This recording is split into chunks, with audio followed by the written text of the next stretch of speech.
시청자 여러분 안녕하십니까? 오종환입니다. 민주통합당은 예비 경선을 거쳐서 9명의 당권 주자들을 가려 뽑았는데요. 이제 국민들의 관심은 내년 1월 15일 있을 본 경선을 바라보고 있습니다. 이번에 선출될 지도부는 내년에 있을 국회의원 총선 그리고 대선을 책임질 지도부이기 때문에 과연 누가 당 대표를 포함해서 6명의 지도부에 올라갈 건지 그 초미의 관심사입니다. 오늘 민주통합당 대표후보 TV 합동 토론회는 부산에서 처음 열리게 되는데요. 본 방송은 부산 MBC, 울산 MBC, 그리고 MBC 경남이 공동으로 생중계됩니다. 오늘 토론회를 통해서 시청자 여러분들께서 후보자들 제대로 평가할 수 있는 기회가 됐으면 하는데요. 우선 후보자들을 화면으로 만나보시겠습니다.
예, 오늘 날씨가 참 좋습니다.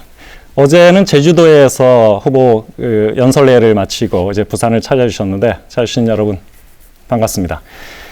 오늘 이렇게 면면들을 보니까 MBC 스튜디오 정말 후끈후끈 달아오르는 것 같습니다. 오늘 후보자 토론은 출마의 변을 시작으로 해서 공통질문 2차례 그리고 상호토론 마무리 발언 순서로 진행이 되겠습니다. 공통질문은 각 후보자에게 1분 30초의 발언 기회가 주어지고요. 그리고 상호토론은 후보자 한 명이 5분 동안 주도권을 가지고 주제도 자유롭게 토론을 하시면 되겠습니다. 제 앞에 있는 경고등은 발언 시간 30초가 남았을 때 불이 들어오고요. 10초가 남으면 깜빡깜빡거리게 됩니다. 그리고 발언 시간이 경과하면 마이크가 꺼지게 됩니다. 오늘은 후보자가 9명이나 되기 때문에 시간을 잘 조절해서 토론을 해주시면 고맙겠습니다. 오늘 첫 순서는 후보자들에게 출마의 변을 들어보는 시간입니다. 자리 배치는 사전 추첨에 의해서 결정이 됐고요. 우선 순서에 따라서 박영선 후보부터 이야기를 해주시겠습니다. 시간은 1분입니다. 네. 반갑습니다. 국민 여러분, 그리고 부산 시민 여러분. 민주통합당의 당당한 변화, 새로운 리더십, 정의로운 대한민국을 위해서 출사표를 던진 기호 6번 박영선입니다. MB정부 지난 4년 동안 행복하셨습니까? 이 부산 서민들의 가슴을 가장 아프게 했던 부산저축은행 사태만 해도 어떻습니까? 부산저축은행 사태는 이미 2008년부터 저축은행에 부실이 있어 왔습니다. 그러나 이 정부는 그걸 숨겨왔습니다. 그리고 1% 특권층은 미리 예금을 인출하고 노래 부르고 서민들은 못 살겠다고 아우성을 치는 것이 바로 MB정부의 현실입니다. 그 선물은 부산의 홀대와 서민의 아픔입니다. 이제 변해야 됩니다. 그 변화의 시작에 기호 6번 박영선이 있습니다. 잘 부탁드립니다. 고맙습니다. 두 번째 이하경 후보님. 안녕하세요. 민주통합당 새로운 대표 최고의 경선에 나온 기호 2번 이하경입니다. 부산, 울산, 경남 시민 여러분, 여러분의 마음처럼 날씨가 화창합니다. 참 고맙습니다. 이렇게 환영해 주셔서. 그런데 우리들이 살고 있는 대한민국의 현실은 너무나 비참합니다. BBK를 이야기했다는 이유로 정봉주 의원은 구속당하는 표현의 자유가 없어지는 대한민국. 또 각종 한미 FTA 쓰나미, 4대강, 형님 예산 이런 여러 가지 부정부패로 인해서 양극화로 인한 서민들의 마음은 한없이 절망에 빠지는데 나라의 운명은 촛불 앞에 그 등잔불처럼 어지럽습니다. 이런 시대에 민주통합당이 새롭게 여러분 앞에서 이러한 과제를 해결하고자 다시 일어섰습니다. 시민 여러분, 평생 시민과 함께 해온 이 이하경이 이제는 정당만을 위한 정당이 아니고 예, 정리해 주시죠. 예, 고맙습니다. 정당을 만들기 위해서 예, 앞으로 열심히 일하겠습니다. 고맙습니다. 이인영 후보님. 네, 안녕하십니까. 이인영입니다. 민주당이 더 커졌습니다. 특히 부산, 울산, 경남에서 그랬습니다. 여기 계시는 문성군 후보님을 비롯해 문재인 실장님, 김영춘 전 의원, 김두관 지사가 민주통합당으로 함께 뭉쳤습니다. 하지만 커진 것만이 정답은 아닌 것 같습니다. 중요한 것은 힘입니다. 더 강력한 야당이 필요합니다. 국민들의 판단도 마찬가지이십니다. 단순히 통합에서 그치지 말고 혁신에 혁신을 거듭하라 이렇게 말씀하십니다. 우리에겐 더 많은 변화가 필요합니다. 20대, 30대, 40대의 투표 동맹에게 젊은 유권자들의 마음을 얻을 수 있는 젊은 대표가 그 정답이라고 생각합니다. 대세론이 있다고 합니다. 한나라당에도 있지만 우리 민주당 안에도 있습니다. 대세론은 새로운 인물, 새로운 가치, 새로운 문화에 의해서 무너졌습니다. 이변 없는 경선 결과는 재난입니다. 저 이인영이 변화의 신호탄이 되겠습니다. 예, 고맙습니다. 두 번째로 박지원 의원님. 안녕하세요. 박지원입니다. 부울경 시민 여러분들에게 감사의 말씀을 올립니다. 오늘 국제사면위원회에서는 우리들의 자랑인 정봉주 의원을 양심수로 구분하겠다고 발표를 했습니다. 지금 얼마 전에 김근태 장관께서 위독하다는 전가를 받았습니다. 이러한 민주주의를 위해서, 서민 경제를 위해서, 남북 관계를 위해서 이 박지원이가 할 일이 있다고 해서 저는 민주당 대표에 출마를 했습니다. 저는 지난 4년간 참으로 치열하게 이명박 대통령과 한나라당과 투쟁을 했습니다. 총리, 검찰총장 등 인사청문회에서 5관왕을 차지하기도 했습니다. 대북 문제에 대해서 저만큼 식견과 경험을 가진 사람도 드물다고 생각합니다. 아무쪼록 우리 민주통합당이 내년 총선 승리와 정권 교체를 위해서는 이 박지원이 할 일이 있기 때문에 나왔습니다. 잘 부탁드리겠습니다. 예, 고맙습니다. 한명숙 후보님. 네, 안녕하십니까. 반갑습니다. 사랑하는 부산, 울산, 경남 시도민 여러분, 기호 1번 한명숙입니다. 국민이 이기는 시대를 만들기 위해서 한명숙이 나섰습니다. 이명박 정권 4년, 온 국민이 불행한 시대를 맞았습니다. 또다시 박근혜 비대위원장이 이끄는 한나라당이 승리한다면 정권교체 어렵습니다. 반드시 막아야 됩니다. 박근혜 비대위원장이 이끄는 한나라당과 맞서 싸울 사람 누구입니까? 저 한명숙이 함께하는 민주통합당이 총선에서 한나라당을 이기면 정권교체 할 수 있습니다. 저는 모든 것을 비우고 사심없이 2012년 총선 승리와 정권교체를 위해서 앞만 보고 달리겠습니다. 진심으로 국민이 이기는 시대를 만들어내겠습니다. 이기고 싶다면 저 한명숙의 손을 잡아주십시오. 감사합니다. 예, 고맙습니다. 박영진 후보님. 예, 반갑습니다. 박용진입니다. 박용진이 우리 민주통합당 예비경선을 통과할 거라고 생각하신 분 많지 않았습니다. 여러분 깜짝 놀라셨죠? 저도 사실 많이 놀랐습니다. 말 그대로 이변이고 돌풍입니다. 이변과 돌풍은 우리 경선을 흥행시키고요. 또 내년 총선과 대선 승리에 밑불을 놓는 일이 될 것이라고 생각합니다. 박용진의 출마 그리고 본선 진출이 우리 민주통합당에게 큰 자신감을 주고 있습니다. 2002년 노무현 대통령 누가 만들었습니까? 노무현 대통령 당시 지지하는 국회의원도 한 명 없었고요. 1% 지지율로 단기 출마하셨습니다. 하지만 국민 경선과 민심이라는 것이 있었습니다. 이번에도 마찬가지입니다. 우리 민주통합당의 당대표 국민 여러분들 직접 뽑는 국민 경선으로 뽑습니다. 박용진을 제2의 노무현으로 그리고 민주통합당의 경선을 이변과 돌풍으로 만들어 주십시오. 민주통합당 진영, 민주진보 진영의 통합 통합과 정권교체 자신감 보여드리겠습니다. 예, 맞습니다. 김병관 후보님.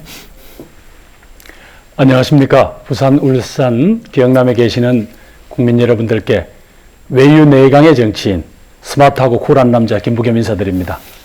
부산 갈매기를 즐겨 부르던 노무현이 생각납니다. 여러분이 키우셨습니다. 그 어렵던 통추 시절 노무현 선배는 제게 이렇게 이야기했습니다. 서울대학에서 운동권에 했다는 놈의 매거리가 없어. 목숨을 걸고 치열하게 그리고 눈치 보지 말고 정치하라는 그런 충고를 해주셨습니다. 그 뒤로도 늘 저는 정치를 하면서 제 잣대로 그 노무현의 발언을 기억하고 있습니다. 그 노무현이 모든 것을 던져서 종로를 버리고 부산에서 지역주의와 맞섰던 그 정신에 따라 저도 이번에 대구에서 출마를 하겠습니다. 우리 민주통합당과 한국 정치의 변화와 쇄신을 위한 길에 제 몸을 던지겠습니다. 여러분, 노무현을 키워주셨듯이 김부겸을 키워주십시오. 감사합니다. 네, 고맙습니다. 다음은 이강애 후보님. 부산, 울산, 경남 시도민 여러분, 정권교체의 4번 타자 기호 4번 이강래 인사 올립니다. 이번에 선출될 지도부의 역할은 내년 총선과 대선 승리입니다. 내년 총선과 대선에서 사령탑 역할을 해야 합니다. 총선 대선 이 사령탑 역할을 하기 위해서는 실전 경험이 대단히 중요합니다. 큰 선거를 치러본 경험, 큰 선거를 이겨본 경험이 무엇보다 중요합니다. 저는 97년 대통령 선거에서 김대중 후보의 기획특보로서 DJP 연합을 기획해서 97년 정권교체 길을 연 경험을 가지고 있습니다. 그리고 2002년도에는 노무현 후보의 선거전략 기획실장으로 기획특보로 승리의 경험을 갖고 있습니다. 이러한 경험을 갖고 제가 내년 총선 대선 승리 꼭 이끌어내겠습니다. 예, 고맙습니다. 마지막으로 문성근 후보님. 네, 안녕하세요. 문성근입니다. 저는 정권 교체를 위해서는 야권 대통합이 필요하다. 그래서 지난해 8월부터 전국을 돌면서 통합운동을 벌여왔습니다.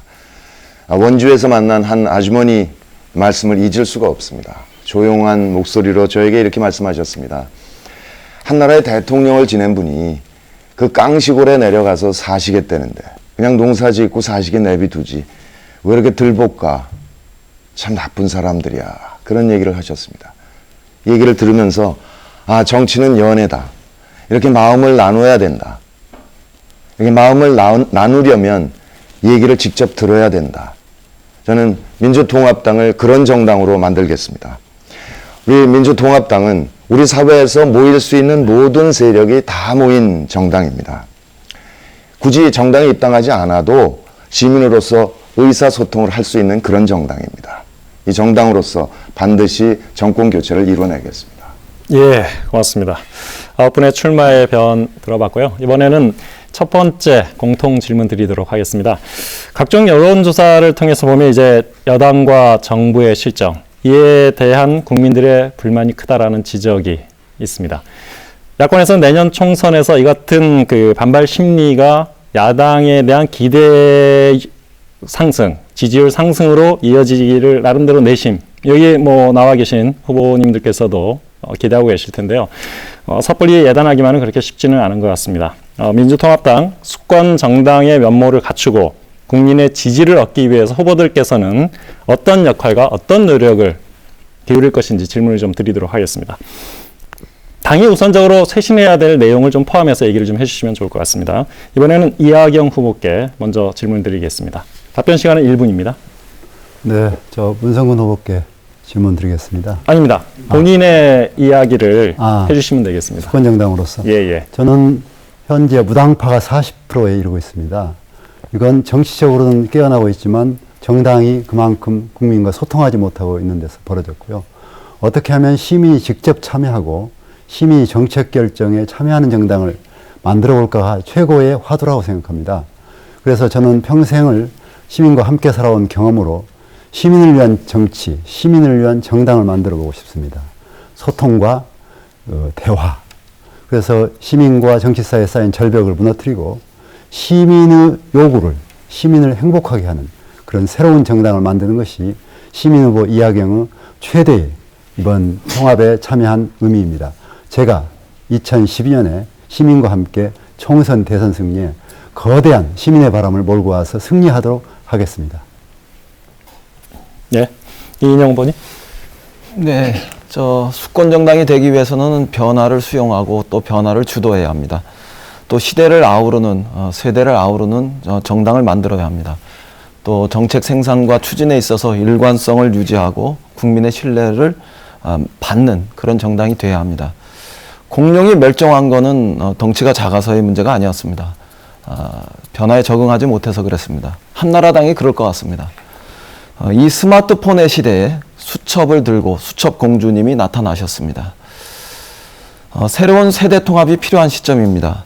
김대중 대통령의 세대 또 노무현 대통령의 세대를 넘어서 최근에 안철수 교수 세대라고 이야기하는 이 모든 세대를 다시 통합해야 합니다. 누구도 소외받지 않는 그런 정당을 만들어야 한다고 생각합니다. 모든 시대를 다 살아온 저 이인영이 조금은 더 잘할 수 있을 것 같습니다. 정책의 일관성은 신뢰의 핵심입니다. FTA를 시종일관 반대한 제가 그 신뢰를 보여줄 수 있다 이렇게 생각합니다. 예, 박정영 후보님. 예, 저는 민주당의 뿌리라고 스스로 자부를 하고 있습니다. 그래도 이 나라 민주화와 여러 과정에 김대중, 노무현, 민주정부의 10년은 계승 발전돼야 되고 그 업적을 높이 평가해야 될 것입니다. 이제 우리 통합민주당이 과거의 민주당과 시민사회, 노동계가 모두 손을 잡았습니다. 이렇게 해서 정권교체, 내년 총선 승리를 위해서는 당면한 문제인 한미 FTA, 그리고 외환은행의 감사원 감사, 농협의 신경분리, 부산저축은행 문제, 여러 가지를 해결해야 된다고 생각합니다. 이러한 문제를 잘 투쟁해서 해결함으로써 국민에게 희망을 주고 정권교체를 이룰 수 있기 때문에 당내의 혁신 그리고 투쟁을 통해서 이명박 정권을 심판하도록 하겠습니다. 예, 한명숙 후보님. 네. 국민은 우리에게 합치라고 요구를 했습니다. 그래서 우리는 민주통합당으로 출범을 했고 더 큰 통합에 나설 것입니다. 그리고 두 번째, 국민은 우리에게 변화와 혁신을 강하게 요구하고 있습니다. 특히 공천혁명에 대해서 기대를 하고 있습니다. 당의 정체성 그리고 가치 중심으로 앞으로 공천을 하고 완전 국민 참여 경선제를 통해서 공천권을 국민에게 돌려주겠습니다. 그래서 2012년 총선에서 원내 제1당을 만들겠습니다. 이것을 기반으로 해서 정치개혁, 검찰개혁, 재벌개혁, 언론개혁을 반드시 해내겠습니다. 특히 법제화를 통해서 해내야 됩니다. 마지막으로 정권교체를 위해서 국민들은 우리에게 요구합니다. 민주, 진보, 정치 세력 모두가 함께 국민 경선에 동참해서 후보를 이끌어내겠습니다. 그래서 민주정부, 민주진보 정부를 위한 예비 내각을 국민에게 공개해서 정권교체를 반드시 이뤄내겠습니다. 예, 지금 질문이 이제 당내 혁신, 변화를 이끄는 데 있어서 후보자들께서 어떤 역할을 하시고 싶은지, 그리고 어떤 노력을 기울이실지, 요 내용과 관련돼서 질문을 드리고 있거든요. 박영준 후보님. 예, 우리 민주통합당의 국정운영 경험 있습니다. 장차관 지내신 분들도 많이 계십니다. 국회의원 3선, 4선 하신 다선 의원들도 많이 계시죠. 그런데 왜 지난 4년 동안 이명박 정부에게 기죽어 있고 아무것도 변화를 만들어내지 못했을까요? 확고한 미래대안과 자신감이 없었기 때문입니다. 지금 우리 사회 미래대안이 뭡니까? 바로 노동존중의 복지국가입니다. 저는 진보정치를 해왔던 사람이고요. 진보정당에서 15년을 해왔던 사람입니다. 진보의 핵심은 바로 노동과 복지에 있습니다. 이 부분을 우리 민주통합당에서 부족한 이 부분을 젊고 패기 있는 박용진이 책임져 가겠습니다. 박용진이 지도부에 들어가서 역동적인 민주통합당의 지도부를 구성하는 것이 우리 사회가 우리 당이 보다 진보적으로 그리고 우리 사회가 노동 존중의 복지국가로 가는데 큰 힘이 될 거라고 보고요. 우리 당의 혁신의 모습은 바로 거기에서 시작할 것입니다. 네, 김부겸 후보님. 저희들은 통합을 했습니다. 그러나 국민들은 이 정당의 위기 시에 민주통합당을 아직까지 대안으로 생각하지 않는 것 같습니다. 서민경제중산청 정말 힘듭니다. 저희들은 지금까지 정치민주화를 위해서 열심히 싸워왔습니다. 이제는 경제민주화를 우리가 앞서서 실천해야 합니다. 재벌 등 경제적 강자들의 특권과 반칙을 우리가 막아내야 합니다. 바로 가치의 비전의 혁신이 와야 되겠죠. 두 번째, 젊은 세대들에게 주목을 받고 소통을 할 수 있는 정당으로 바뀌어야 될 것 같습니다. 그리고 마지막으로 저희들은 공천혁명 또 지역주의를 극복하는 전국 정당 이런 방법을 통해서 민주통합당이 국민에게 희망을 주어야 된다고 생각합니다. 저희들은 그 모든 것을 결국 국민들이 믿을 수 있는 진정성 위에서 우리 민주통합당의 새 지도부는 국민들에게 겸손하게 다가가야 한다 생각합니다. 국민 여러분, 저희들의 진정성을 믿어주십시오. 예, 이강래 후보님. 내년 총선에서 승리하기 위해서는 2040 세대에게 꿈과 희망을 줄 수 있는 정책 정당으로 나가야 합니다. 지난 서울시장 선거 끝난 후에 밝혀진 일인데 2040 세대 분노와 불안에 가득 차 있습니다. 20대는 청년 실업 문제, 등록금 문제가 제일 큰 과제고 30대는 비정규직과 보육이 제일 큰 문제입니다. 그리고 이제 이 40대에게는 공통적으로 주거 문제, 교육 문제, 장래에 대한 불안 문제가 가장 커다란 핵심적인 과제가 되어 있습니다.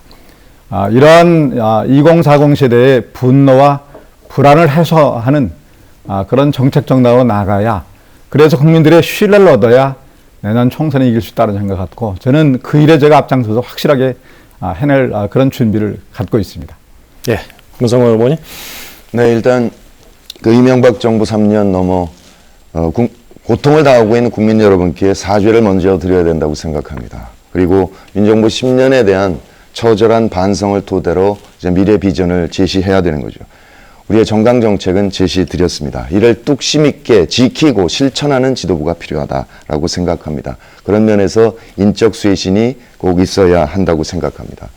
또한 우리 국민이 대한민국 국민인 것이 늘 자랑스러워 했습니다. 그런데 무너졌습니다. 자긍심이. 이를 회복해야 됩니다.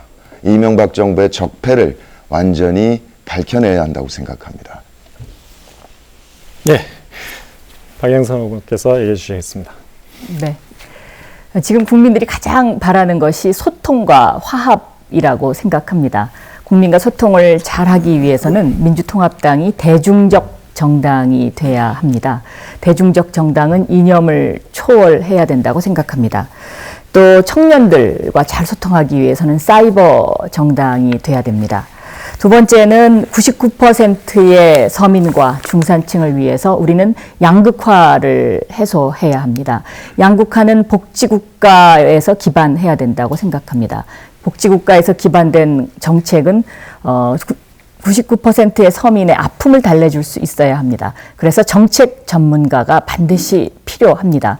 정책위 의장을 지낸 저 박영선이 가장 이런 어떤 민주통합당의 앞으로의 박근혜의 비대위, 가짜 비대위와 대별될 수 있는 정책을 만들 수 있다고 생각합니다. 예, 여러분께서는 민주통합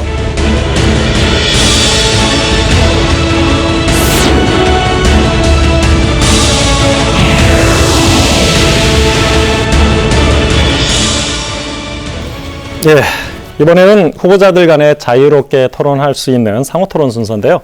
1차로 5분에게 먼저 5분 동안 사회권을 드리도록 하겠습니다. 질문 내용이나 답변에 대한 내용은 선택은 자유입니다. 가능하면 많은 후보자에게 질문이 좀 돌아갈 수 있도록 그렇게 시간 조절을 좀 부탁드리겠습니다. 이번에는 이인영 후보께 사회권을 먼저 드리도록 하겠습니다. 네, 지난 서울시장 선거에서 20대, 30대, 40대 이른바 젊은 유권자들의 투표 동맹이 70% 가깝게 야권 후보, 야당 후보를 지지하셨습니다. 언론은 그걸 가리켜서 2040 투표 동맹이다 이렇게 표현했습니다. 함께 좌절하고 또 함께 분노한 20대, 30대, 40대가 이심점심으로 뭉쳤다 이런 이야기인데요. 저의 첫 번째 질문을 제가 제일 존경하는 한명숙 후보님께 여쭙겠습니다.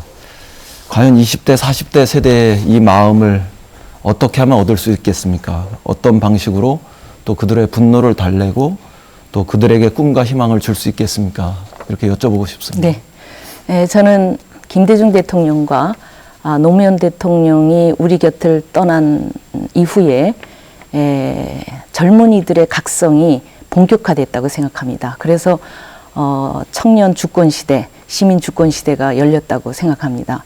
특히 뭐 낙검수를 비롯해서 SNS 열풍이 일어나면서 젊은이들이 이제는 관객이 아니라 참여하는 주권자로 나타났습니다. 근데 이 사람들은 특히 2030의 절망의 시대에서 이 열풍이 일어났다고 생각합니다. 그래서 이 열풍을 우리가 읽고 이것을 받아내는 것이 우리 정당의 변화를 시도하는 것과 직결되어 있습니다. 이분들은 우리에게 변화를 요구하고 있습니다. 그러나 이번 우리의 민주통합당의 대표 선출에는 여러 세력이 화학적 결합을 할 수밖에 없는 그런 현실을 가지고 있습니다. 그래서 저는 이번에 우리의 민주통합당의 대표는 세대 융합형의 지도자가 필요하다. 그러나 2030 세대의 절망을 희망으로 이끌어 갈 수 있는 세대 변화의 흐름을 읽는 사람이 돼야 된다. 혁신적이고 개혁적이고 진취적인 사람, 특히 국민의 신뢰를 받을 수 있는 사람이 필요하다. 이렇게 생각합니다. 그래서 저는 우리 세대 교체는 반드시 우리 당에서도 이루어져야 된다. 그리고 젊은 사람들이 함께 적극적으로 나서서 함께 일을 해야 된다. 제가 그 디딤돌과 징검다리로 쓰겠다. 저를 통해서 큰 정치를 젊은 사람들이 앞으로 꿈을 키워갔으면 좋겠다. 이런 생각을 하면서 다만 하나 현실 정치에 몸담은 정치권의 486들이 지금 정치권 밖에서 SNS 486들 또는 2030, 2040들이 과는 좀 유리돼 있지 않나 하는 아쉬움과 안타까움도 있기 때문에 우리 모두가 이런 점에 대해서는 자성을 하면서 공감하기 위한 자기 노력, 소통 노력 이런 것들이 굉장히 필요하다 이렇게 생각이 듭니다. 네, 저 바로 이어서 박영진 후보한테 한번 여쭤보죠. 지금 몇몇 후보님들께서 공석에서 또 사석에서 슈퍼스타 K 방식의 오디션 방식을 도입해서 청년 대표를 뽑아서 최고위원으로도 모시고 또 비례대표로도 할애하자 이런 그 제안들을 하고 계세요. 근데 이게 이제 일각에서는 오직 1등만 살아남고 나머지는 모두 탈락시키는 신자유주의적인 그런 오디션 방식이다. 이렇게 비판하고도 있거든요. 이런 게 과연 적절할까요? 그 경쟁이라는 측면으로만 보면 또 그렇게 볼 수는 있겠지만요. 우리 청년들이 저는 거기서 탈락하는 사람들이 죽고 사는 문제가 아니잖아요. 저는 정치를 통해서 세상을 바꾸자고 하는 면에 우리 청년들이 관심을 갖고 우리 민주통합당을 통해서 그 뜻과 의지를 밝히고 자신의 실력을 부각시킬 수 있다면 아름다운 경쟁이 될 거라고 생각을 하고 있습니다. 저는 20대, 30대, 40대가 분노했던 그런 이야기의 핵심은 어떤 면에서는 자신들의 이야기를 들어주지 않고 또 자신들의 절망을 그 누구도 위로해주지 않았다. 이런 데서 더 큰 분노가 있었다고 생각합니다. 최고위원 중에서 20대, 30대 이런 그 세대를 대표하는 최고위원이 없었다. 이런 것과는 좀 다른 얘기 같거든요. 과연 정치적 기반이 전혀 없는 이런 젊은이들 중에서 한 명만이 들어온다고. 물론 그것도 저는 굉장히 중요하다고 생각하지만 그것이 당이 젊어졌다. 이렇게 이야기하지는 않을 것 같아요. 그런 점에서는 세대를 통합하되 새로운 세대가 당의 전면에 나서서 당의 그 리더가 되고 간판이 돼야 되지 않을까 이렇게 생각합니다. 그 박영진 후보도 검토하시기 바랍니다. 고맙습니다. 예, 고맙습니다. 두 분께 질문을 드리셨네요. 그 시간 조절 참 잘해 주셨고요. 이번엔 박지원 후보께 사회권을 드리도록 하겠습니다. 우리 박영선 후보님께 저는 질문을 하겠습니다. 네. 할 수가 없는데. 그룹이 있는 걸로 들었는데. 아니, 5분 동안 예, 사회권을 아. 가지고 질문을 하고 답변을 받을 수가 있습니다. 예. 네.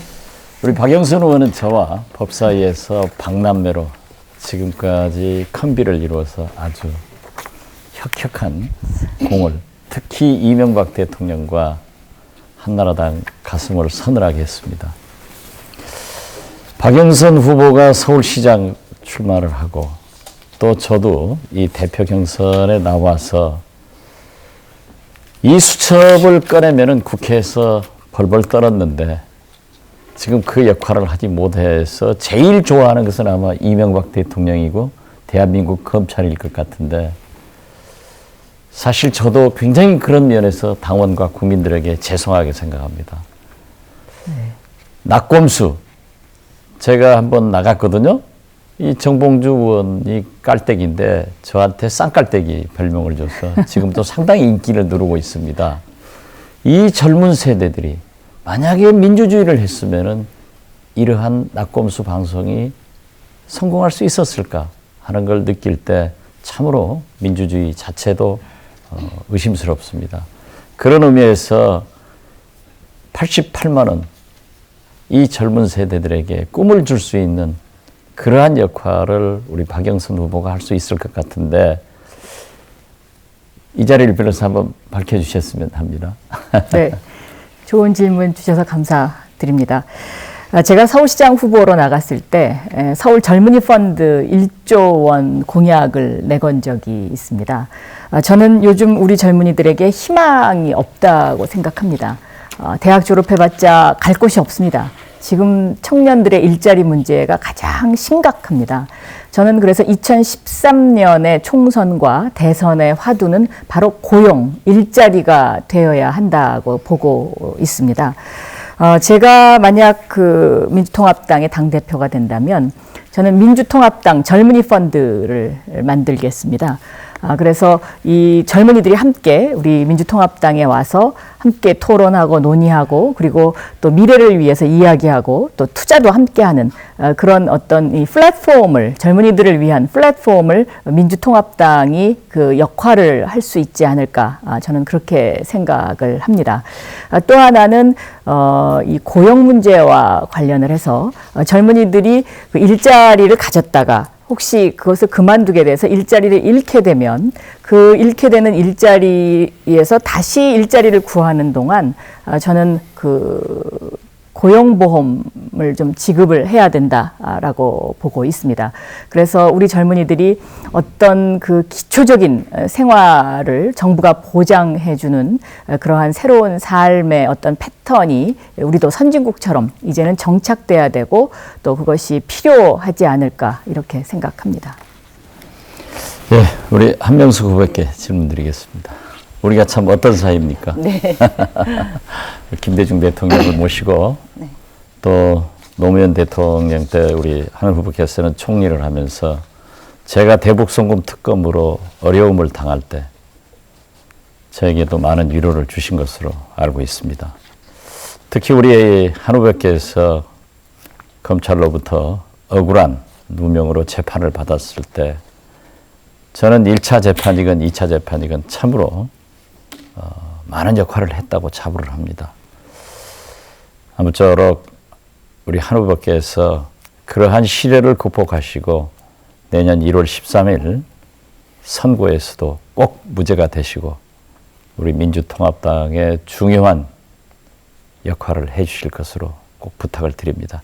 혹시 저에게 해주고 싶은 말씀 있으면 한번 해주세요. 제가 사실 2년 동안 두 번의 그 정치검찰로부터 표적 수사를 당하면서 이루 말할 수 없는 고통을 당했습니다. 그런데 우리 민주당의 전 민주당의 우리 박지원 원내대표께서 또 뭐 박영선 우리 의원도 법사위에서 한명숙의 일이 아니라 내 일처럼 싸워주셨습니다. 그래서 저는 특별히 우리 박지원 대표께서는 본인이 당했던 고통을 얘기하시면서 엄청난 위로를 주셨는데 제가 많은 힘을 얻었습니다. 그래서 저와 함께 고통을 나누어 주시고 이렇게 싸움을 같이 해주신 우리 박지원 대표 그 고마움을 잊을 수가 없습니다. 뭐 박영선 의원께도 마찬가지입니다. 그래서 이 힘을 얻고 다시 우리가 지도부에서 같이 일을 할 수 있다 그러면 아주 함께 손잡고 좋은 동지가 될 것 같습니다. 예, 지금 계속 이렇게 칭찬 릴레이 하는 것 같습니다. 예. 뭐 이어서 한명숙 후보께서 사회권을 가지시고 얘기를 계속 진행을 하시면 되겠습니다. 네네. 우리 민주통합당은 결합을 했습니다. 이제 통합을 이루어냈습니다. 모두 하나가 되었는데 앞으로 더 남은 통합이 과제로 남아 있습니다. 그래서 대통합을 이루어서 이명박 정권과 박근혜 한나라당에 맞서서 총선과 대선을 승리하는 것이 우리의 목표입니다. 제가 박지원 대표님께 저한테 질문을 주셨으니까 하나 말씀드리겠습니다. 요번에 총선 승리의 시금석 중에 하나가 영남에서의 의미 있는 의석 획득입니다. 그래서 전국 정당의 기반을 만들면 우리는 정권 교체 기틀을 어느 정도 마련한다 이렇게 봅니다. 그래서 진보 세력과의 더 큰 통합이나 선거 연대를 통해서 반드시 1대1의 구도를 만들어내야 된다. 그래야 총선에서 이길 수 있지 않을까. 그래서 박 후보님께 영남에서 의미 있는 의석수를 만들기 위해서 1대1 구도를 형성해야 되는데 이것에 아마 동의하시리라고 보고 어떤 방안이 계시는지 한번 여쭙고 싶습니다. 네. 우선 우리 한명수 후보께서 저한테 감사하게 생각하시고 박영선 의원한테 감사하게 생각하시면 너무 표 많이 가져가지 마시고 저희들한테도 좀 분배해 주십시오. 진정한 의미는 저는 김대중, 노무현 세력이 합쳐져야 그리고 시민사회와 노동계가 더해져야 영남에서도 승리한다고 생각합니다. 제가 지난 보궐선거 때 이해성 동구청장 선거에 3번 내려왔습니다. 이해성 후보가 저에게 간곡히 부탁한 게 있습니다. 문재인 이사장도 저에게 부탁을 했습니다. 이곳 부산에도 많은 호남 향우들이 살고 있으니까 그쪽을 좀 만나서 해달라. 바로 이것이 제가 할 일이라고 생각합니다. 저는 민주당의 뿌리이고 김대중 대통령을 상징하는 사람입니다. 그래서 어떠한 경우에도 이번 전당대회에서는 대통령 후보를 뽑는 게 아니라 대통령 후보를 당선시킬 당 대표를 뽑는 거기 때문에 한쪽이 다 가져가고 휩쓸어 버리면은 세력 균형이 무너져서 영남에서도 굉장히 어렵다고 생각합니다. 그런 의미에서 이번에 문재인, 문성근, 김정길 뭐 좋은 분들이 또 출마해가지고 붐도 일어나더라고요. 거기에 민주당을 지켜온 박지원 그리고 김대중 세력이 더 해줄 때 틀림없이 성공할 수 있기 때문에 저는 그러한 면에서 역할을 꼭 하겠습니다. 말씀 잘 들었습니다. 부산 경남 지역 이런 경우에도 지금 지역자치 공천이라고 한번 들어보신 적이 있는지요? 네, 들었습니다. 예, 그래서 지역민들이 자발적으로 시민들의 자발적으로 자치공천을 하는 것인데 부산 지역에서도 이런 움직임이 있는 것 같습니다. 그래서 저는 이것은 아마 그 1대1 구도를 만들어서 반드시 승리해야 된다는 시민들의 강력한 요구가 반영된 것이 아닌가 이렇게 생각이 듭니다. 그래서 우리가 다 같이 노력을 하면 1대1 구도 하에서 영남 지역에서도 이제 상당히 의미 있는 그 의석수를 얻을 수 있다 이렇게 생각을 합니다. 하나 더 김부겸 의원께도 여기가 이제 경남 지역이고 또 대구 경북도 있기 때문에 비슷한 취지의 말씀을 드리겠습니다. 이 김부겸 후보께서는 지금 민주진보 세력의 총선 승리를 위해서 기득권을 버리고 그리고 대구 출마를 결단하셨습니다. 김 후보의 헌신적인 결단 모두가 높이 평가하고 있습니다. 김 후보께서는 영남에서 또는 대구 경북에서 의미 있는 의석수를 확보하기 위해서는 어떻게 해야 될까? 어떤 방안이 있는지 좀 짧게 말씀해 주시면 고맙겠습니다. 우선 뭐 상황이 많이 변한 것 같습니다. 워낙 이명박 대통령이 국민의 기대를 어그러뜨렸기 때문에 많이 변한 것 같고요. 또 하나는 한 지역에서 한 정치 세력이 이 독점, 이 폐해는 정말 심각합니다. 아마 그것은 제가 긴 말씀 드리지 않더라도 국민들이 더 잘 아시게 될 겁니다. 그 다음에 또 하나는 지금 뭔가 변화를 가져오긴 가져와야 되겠는데 가장 구체적으로 우리 손에 잡힌 일종의 기회, 투표권 이런 걸 통해서 세상의 변화를 주지 않으면 늘 그냥 끌려다닐 수밖에 없다는 그런 절박감이 있는 것 같습니다. 네. 가능합니다. 예. 네, 제가 하나 더 이제 시간이 다 됐거든요. 다 예. 다음은 박영진 후보께 사회권을 넘기도록 하겠습니다. 예. 약간은 좀 훈훈한 분위기인데 제가 좀 불편한 얘기를 해야 될 것 같습니다. 노동이 불안하면 민생이 불안합니다. 우리가 정리해고 제도가 있습니다. 그래서 쌍용 자동차 노동자들은 정리해고 반대하고 싸우다가요. 사실은 17명이나 되는 사람들이 생목숨이 사라졌습니다. 이거 부산입니다. 한진중공업도 정리해고 제도 때문에 얼마나 많은 고통을 우리 부산 시민들이 또 한진중공업 노동자들이 겪었습니까? 그 정리해고 제도가 국민의 정부에서 도입됐다고 하는 사실이 우리에게 첫 번째 불편한 사실입니다.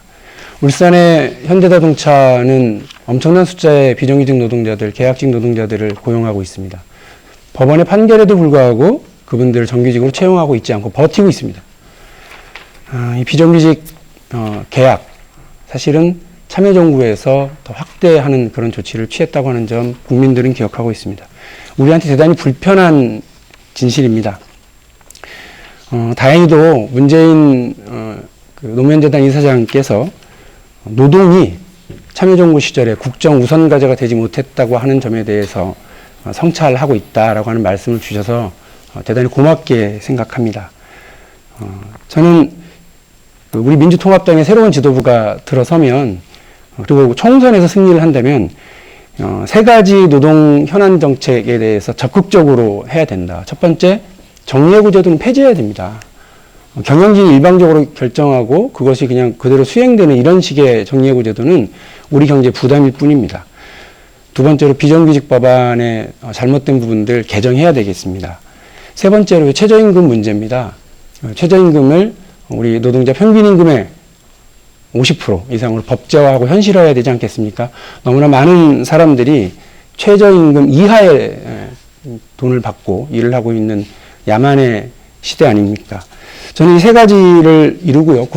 우리가 집권을 하게 되면 노동을 국정 우선 과제에 일단 배치하는 그런 적극적인 노동 존중의 복지국가 정책을 펴나가야 된다고 생각을 하고 있습니다. 문성근 후보님께 제가 말씀드린 정리해고 관련, 비정규직 관련, 최저임금제 현실화와 관련해서 의견이 어떠신지 여쭤보겠습니다. 네, 노동 현실이 어려워진 부분에 대해서 민주정부 10년이 책임이 없다 얘기할 수는 없죠. 그러나 일단 한나라당이 집권하고 있던 시절에 외환 위기를 불러서 우리가 IMF 식민지가 되면서 강제된 측면이 있었다.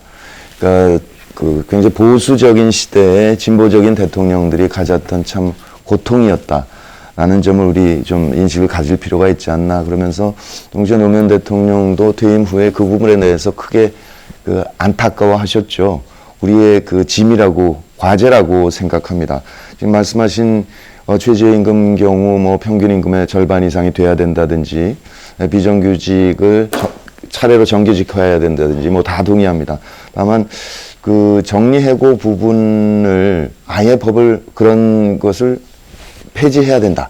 이거는 좀 시간을 두고 협의해야 될 부분이 많기 때문에 정리해고 요건을 강화하면서 차례로 폐지까지 가는 그런 단계를 밟아야 되지 않을까 이렇게 생각합니다. 예. 그와 관련해서는 일단 집권하면 제가 아이디어가 하나 있으니까 따로 말씀드릴게요. 이번에 한명숙 후보님께 말씀을 드리겠습니다.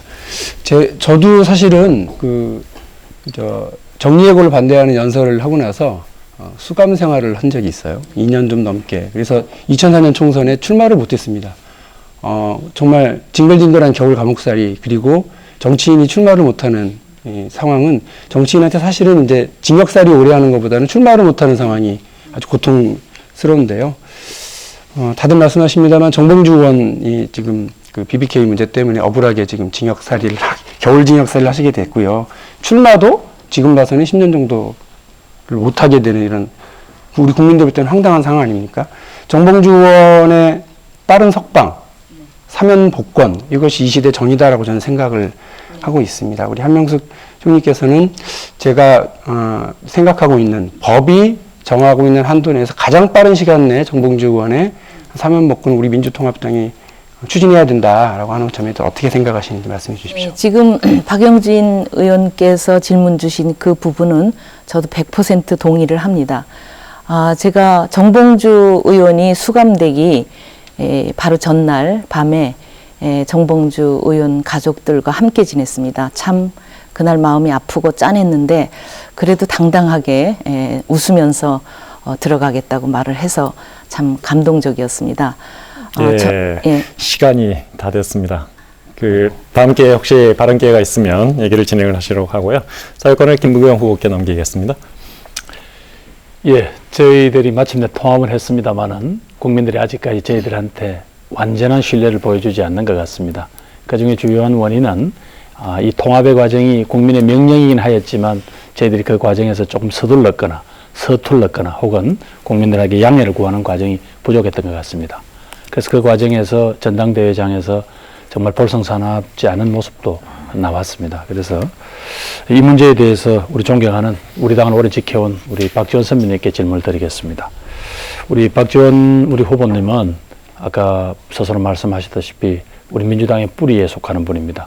오랜 동안 김대중 대통령과 함께 국정을 책임졌던 분이고 또 우리 당의 존재감을 드러내는데 정말 유감없이 실력을 발휘하신 분입니다. 물론 저나 박지원 후보님이나 지난번 서울시장 후보를 우리가 못 냈을 때 그 자괴감, 그래서 저는 심지어 우리 민주당이 선거 대행업체냐 하고 자조했습니다.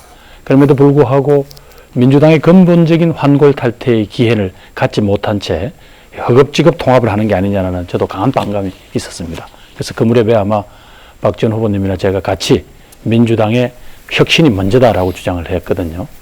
그럼에도 불구하고 어느 순간 이제는 통합의 물꼬를 이제 우리가 받아들이지 않으면 안 되겠다는 상황이 왔습니다.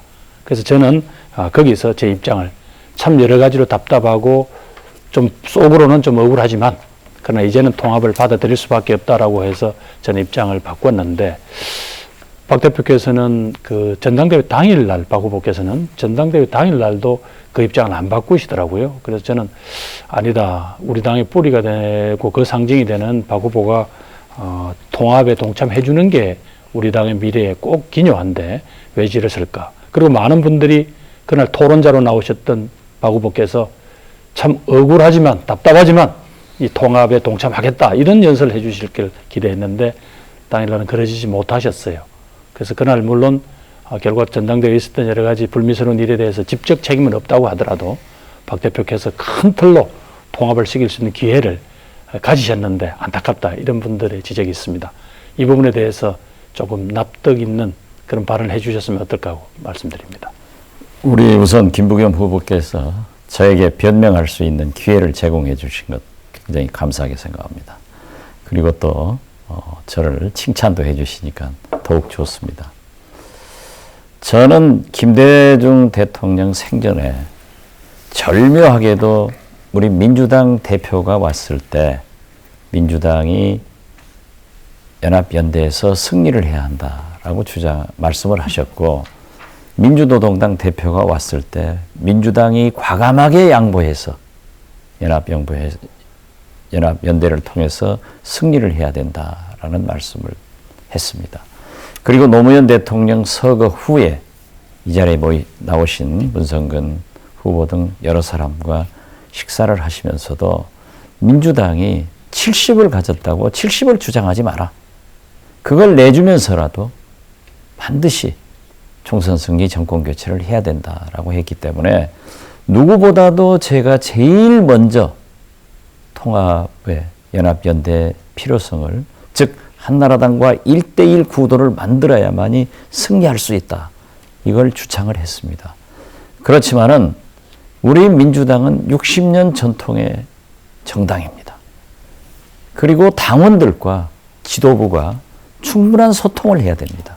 잘 아시다시피 제가 어떤 위치에 있건 당내에서는 전혀 소통이 없었습니다.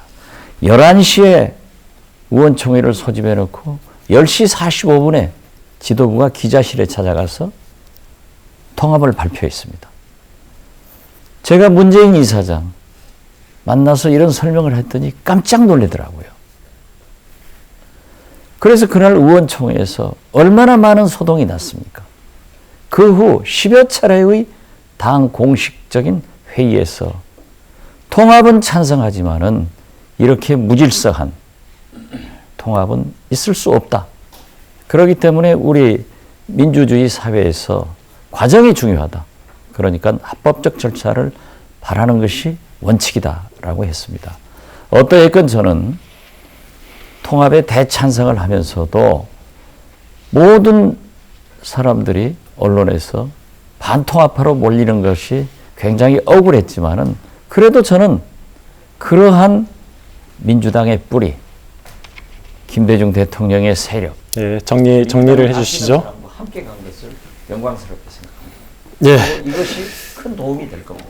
예, 1차로 5분의 상호 토론 마쳤습니다. 이번에는 두 번째 공통 질문을 드리도록 하겠습니다. 우리 사회나 이 경제의 양극화에 대해서 정말 우려스러운 목소리들이 많이 있는데요. 특히 지방은 더더욱 그렇습니다. 그만큼 이제 복지에 대한 국민적 기대가 매우 높다고 볼 수 있겠습니다. 이른바 포퓰리즘적 방식이 아니라 정말 실현이 가능하고 그리고 양극화를 해소할 수 있도록 민주통합당에서 우선적으로 추진하고 있는 복지 정책, 특히 이제 한나라당과의 어떤 차별화 지점에서 구체적으로 좀 실천할 수 있는 복지 정책안, 양극화 해소 방안, 좀 구체적인 이야기를 좀 해주시면 좋을 것 같거든요. 무엇보다 사실 이 시민 경제 그리고 지방 경제가 대단히 황폐화되고 있다는 사실 좀 염두에 두시고 얘기를 해주시면 좋겠습니다. 이번에 박지원 후보께서 먼저 답변을 해주시겠습니까? 시간은 1분입니다. 저는 제가 원내대표일 때 우리 민주당의 보편적 복지를 확정시켰습니다. 무상급식, 무상보육, 무상의료, 플러스 반값 등록금입니다. 이것이 계속 발전되니까 이제 한나라당에서도 복지의 논쟁으로 왔습니다. 잘 아시다시피 이 나라 복지 정책의 효시는 김대중 대통령께서 국민기초생활보호법을 제정해서 복지의 나무를 심었습니다. 노무현 대통령께서 노인연금법을 제정함으로써 복지의 꽃을 피웠습니다. 그런데 이명박 대통령이 그 복지의 꽃을 꺾어버렸습니다. 그러나 우리 민주당의 보편적 복지로 인해서 한나라당도 이명박 대통령도 이제 복지로 돌아온 것을 크게 환영하면서 우리 민주당이야말로 복지를 위한 정당이다 이렇게 생각합니다. 예, 보편적 복지를 좀 더 구체화시킬 수 있는 방안들을 가지고 얘기를 좀 진행을 해주시면 좋을 것 같거든요. 예, 한명수 후보님. 네, 양극화 심화로 우리 국민들이 살기 힘들어졌는데 이명박 정권이 부자들만을 위한 정책을 일방적으로 시행한 탓이라고 봅니다. 그래서 복지 논쟁이 굉장히 지금 떠오르고 있는데 지금 한나라당의 선별적 복지는 제가 보기에는 복지 자체를 철학을 시혜와 동정에 기반하고 있다고 봅니다. 그러나 저는 이제 복지를 국민의 당당한 권리로 국민들에게 돌려드려야 된다 이렇게 생각하는 사람입니다. 이렇게 하겠습니다. 집권 10년 안에 GDP 대비 10%에 불과한 공공사회 분야 지출이 있는데요. OECD 평균 20%까지 올려야 됩니다. 그래야 복지를 할 수 있습니다. 첫째는 국가 재정 지출의 구조를 혁신해야 됩니다. 토목에다가 투자하는 것이 아니라 사람에게 투자하고 조세 정의를 이루어야 되고 경제 민주화를 통해야 됩니다. 그래서 교육복지 일자리 분야의 보편적 복지 체계를 만들어야 된다. 이것을 위해서 노력하겠다고 예. 다음은 박영재 후보님. 예, 한나라당 박근혜 대표의 복지 정책은 이제 알맹이가 빠져 있죠. 최고 소득 구간을 신설하자고 하는 이른바 부자 증세 정책에 대해서 이제 져버린 거 아닙니까? 이른바 한나라당의 쇄신파들이 목 놓아 부르짖었던 이 이야기가 드디어 박근혜 대표가 비대위원장이 되었는데도 불구하고 입안되지도 않고 그냥 길거리 버려져 버렸습니다. 무슨 재정이 있어서 복지를 하시겠다고 하는 건지 이 부분에 대해서 속 시원하게 밝혔으면 좋겠습니다. 양극화 문제와 관련해서는 일단 시장 영역에서의 그 격차가 있고요. 분배 영역에서 격차가 있는데 노동시장에서 우리 노동자들이 비정규직이 너무 많이 양산이 되어 있어요. 그래서 이 비정규직을 줄이고 차별을 줄이고 또 정규직을 늘리는 이런 적극적인 이제 노동시장 정책들이 좀 필요할 것 같고요.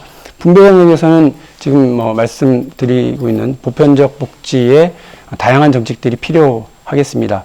시간은 짧고 설명할 건 많아서 이 정도에서 줄이겠습니다. 네. 김미경 후보님.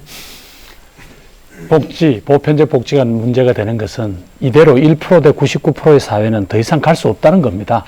따라서 이제는 부자가 선심 쓰듯이 나누어주는 복지, 그건 안 된다는 거고, 저희들은 그것을 한나라당 복지의 바로 거짓 복지라고 생각을 하는 거죠. 국민이라면 기본적으로 누려야 될 삶의 기본은 국가가 보장해주는 그런 복지 체계를 만들자는 겁니다. 돈이 필요하죠.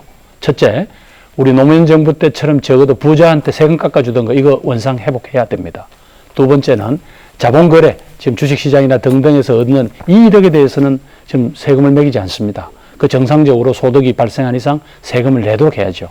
그 다음에 각국에서 그나마 성공한 사례가 협동조합의 정신과 모델을 사회적으로 확산시키는 겁니다. 그런 걸 통해서 우리가 바라는 것은 경제민주화, 적어도 특권과 반칙이 없는 경제 시스템을 통해서 가능하다, 이렇게 말씀드립니다. 네, 시간을 잘 맞춰주셨습니다. 할 얘기 많고 시간은 짧기 때문에 좀 더 차별화된 얘기를 해주시면 쉽게 얘기 진행이 되지 않을까 생각이 듭니다. 이강래 후보님. 예, 우리 민주통합당이 집권을 하면 보편적 복지는 일반화될 것 같습니다. 최근까지도 이제 지금 양극화를 인정하지 않던 한나라당의 입장이 아마 바뀌는 것 같습니다. 또 한나라당이 지금 박근혜 비대위 체제로 가면서 그쪽에서도 이제 복지에 관한 관심을 갖게 되는 것 같습니다. 그런데 이제 중요한 것은 재정 문제입니다. 재정이 제일 큰 이 과제인데, 저는 그동안 이제 우리 민주당 입장에서 복지정책의 4대 복지정책에 관한 이 큰 틀을 제시를 했는데, 중장기적인 계획을 세워야 된다고 생각합니다. 그리고 이제 거기에 맞는 또 재정 계획도 수립을 한다 생각을 했는데, 우리나라의 지금 조세 부담률은 다른 선진국에 비해서 지나치게 낮은 편입니다. 지금 19.2%에 지나지 않습니다. 대체로 한 23% 4% 정도까지 갈 수 있는 그런 여유가 있다는 말씀 드리면서, 예. 대체로 1% 올라가면 11조쯤 아마 이 세원 수입이 늘어나는 것 같습니다. 예, 시간 됐습니다. 문성근 후보님. 네, 사회자께서 구체적인 차별성을 말씀하시라고 그러는데요. 그거 지금 논의할 단계가 못 되는 거고요. 그저 뻘거벗은 욕망, 탐욕을 부끄러워하지 않는 자세의 문제다라는 생각, 염치를 좀 갖자. 그러니까 우리 60, 70년대부터 산업화하는 과정에서 실질적으로 국민들이 희생하면서 대기업 재벌들을 키웠지 않습니까? 고도 성장을 위해서. 지금 이렇게 세계 12위, 13위 국가가 됐습니다. 그럼 책임을 져야죠. 근데 그런 생각이 없다는 거죠. 그러니까 희생을 요구하는 것이 아니라 이렇게 국민이 참으면서 성장을 했으면 의리는 지키자. 좀 사람답게 살자. 이런 자세를 갖는 게 중요하다고 생각합니다. 특히 이제 노동 문제에 대해서 그다음에 그 이념적인 공격이 많았는데, 실질적으로 87년 6월 항쟁 이후에 노동자 대투쟁에서 노조 설립이 활성화됐고 임금 인상이 있었습니다. 그러면서 우리 경제가 대단히 활성화됐거든요. 네, 그 점을 인식해야 된다 생각합니다. 예, 고맙습니다. 박영선 후보님. 네, 민주당의 보편적 복지정책 3+1, 무상급식, 무상보육, 무상의료, 반값 등록금. 이것을 원내대표로서 박지원 대표께서 깃발을 들었다면, 저는 정책위 의장으로서 이것을 완성하고 실천에 옮긴 후보입니다. 이 무상급식 문제는 오세훈 시장 전 시장의 투표를 무력화시킴으로써 해결이 된 것이고요. 반값 등록금 문제는 제가 서울시장 후보로서 서울시립대학교의 반값 등록금을 내걸어서 지금 이미 실천에 옮겨졌고 또 첫 삽을 떴다고 볼 수 있습니다. 무상보육 문제는 저희가 0세부터 5세까지의 무상보육의 정책을 발표함으로써 이명박 정부가 이것을 따라오도록 만들었습니다. 저는 이것 이외에도 일자리를 창출하는 복지정책이 필요하다고 생각됩니다. 사회적 기업 육성법을 전면 손질해야 합니다. 영국의 일자리가 20%는 사회적 기업에서 창출되고 있는데, 우리도 이 대기업의 MRO 거래를 전면 중단시키고 사회적 기업의 국가적 보증 지원을 해야 된다고. 예, 고맙습니다. 야경 후보님. 네, 저는 우선 그 한미 FTA로 해서 비경쟁 분야에 피해를 당할 우리 서민들, 또 비경쟁 분야의 산업들 보호하는 것이 우선 필요하고요. 그다음에 형님 예산, 무슨 토건 예산, 이 정부에서 했던 막대한 낭비 부분 다시 회복해서 국민에게 돌려야 된다고 생각하고요. 첫 번째 복지에서 가장 중요한 것은 노동 현장, 시장 경제 체제 속에서 이렇게 피해받는 우리 비정규직 또는 정리해고를 무차별로 당하는 제도를 저는 철저하게 방어하고 또 조세 제도 개혁을 투명화시키고 강화해서 세원을 확보해서 보편적 복지를 단계적으로 이렇게 실현해가는 것이 우선 가장 급요한 한국 사회의 양극 해소 방안이 아닌가 생각합니다. 예, 마지막으로 이인영 후보님. 네, 우선 일자리 양극화부터 없애야 됩니다. 한나라당은 비정규직, 정리해고, 명예퇴직 늘리려고 하지만요. 우리 민주통합당은 줄이려고 합니다. 그래서 노동복지국가, 노동이 존중되는 복지국가로 가야 한다 이렇게 생각합니다. 두 번째는 대기업, 대형마트 중심의 경제가 중소기업과 또 자영업 중심의 경제로 바뀌어야 합니다. 이른바 상생 공존의 시장경제 체질로 바뀌어야 하는 겁니다. 이익도 손실도 같이 공유할 수 있어야 합니다. 부자와 재벌에겐 감세하고 서민과 중산층에겐 증사하는 이 감세 폭탄 이거 뿌리 뽑아야 합니다. 세 번째는 금융의 과도한 시장에 대한 지배력, 영향력 이거 줄여버려야 합니다. 하나은행의 외환은행 인수 막아야 하고요.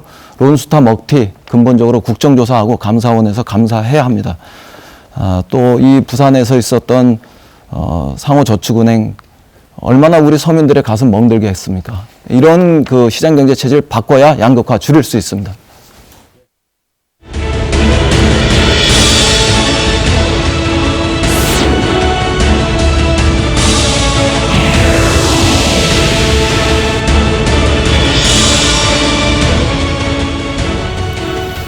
네, 이번에는 2차 상호 토론 순서입니다. 나머지 4분, 5분 동안 사회권을 드리도록 하겠습니다. 1차 상호 토론 때와 마찬가지로 질문 내용이나 답변자에 대한 선택은 자유롭게 하시면 됩니다. 이강래 후보께 사회권을 넘기도록 하겠습니다. 예.